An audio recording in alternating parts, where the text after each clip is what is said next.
So this is a mini lesson that is introducing science fiction. And this is made for a first grade classroom.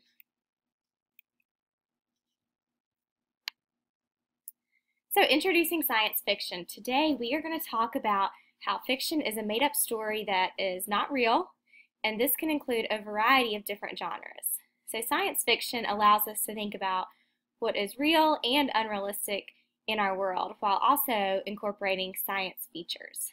So today we're going to try to understand how science fiction is different than fantasy or other fiction books by finding the different elements through science fiction.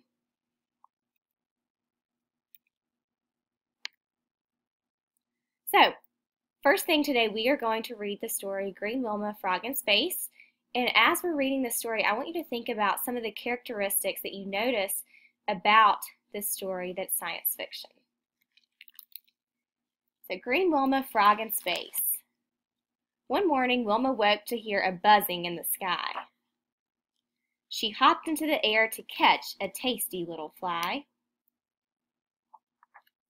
An alien family landed needing water for their ship. An alien child came out to play. He took a little dip.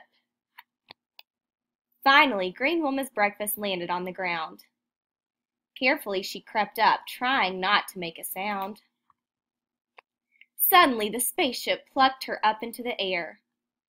It pulled her in, and then it rose and flew away from there.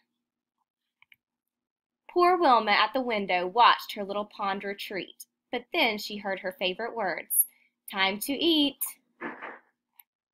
"I fixed your favorite Martian bugs," the alien mother said, "but you can't eat until I take this helmet off your head." It must have been the pond water that turned our bluger green. Just then, get some rest while we turn on the Healthomat machine. Robot doctors tried to find out what the problem was, and only Wilma noticed a familiar little buzz. She chased it all around the room and out into the ship. She hopped across the flight controls, and things began to tip. The spaceship went from warp speed into boogie-woogie drive. It bounced off planets, circled stars, then fell into a dive. Green Wilma grabbed the nearest thing and held onto it tight. The ship flew back the way it came. Her home rose into sight. Back at Miller's Pond, poor Bluger hid inside a tree. But when he heard a sound he knew, he hopped outside to see.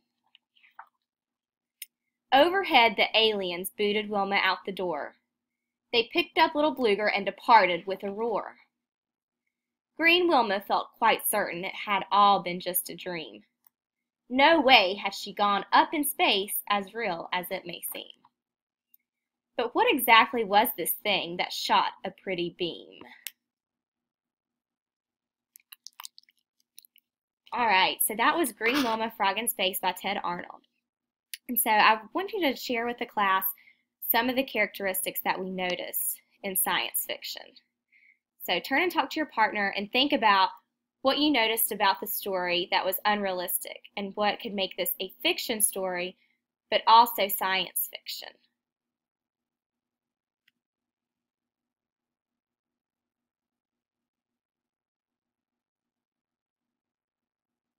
All right, so some of the things that you could discuss is that Green Wilma is a frog and the alien family landed in a spaceship. So those are two different elements that make this into science fiction.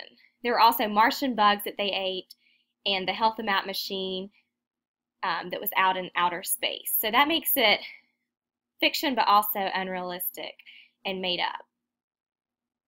So today we are going to use what we've learned as science fiction to write.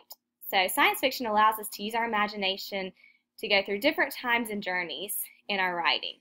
So as you're writing today, I want you to focus on one of those characteristics that we discussed and try to use it in your own writing.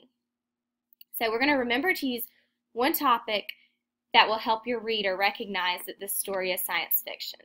So I'm going to send you off and you're going to start working on your first draft of science fiction.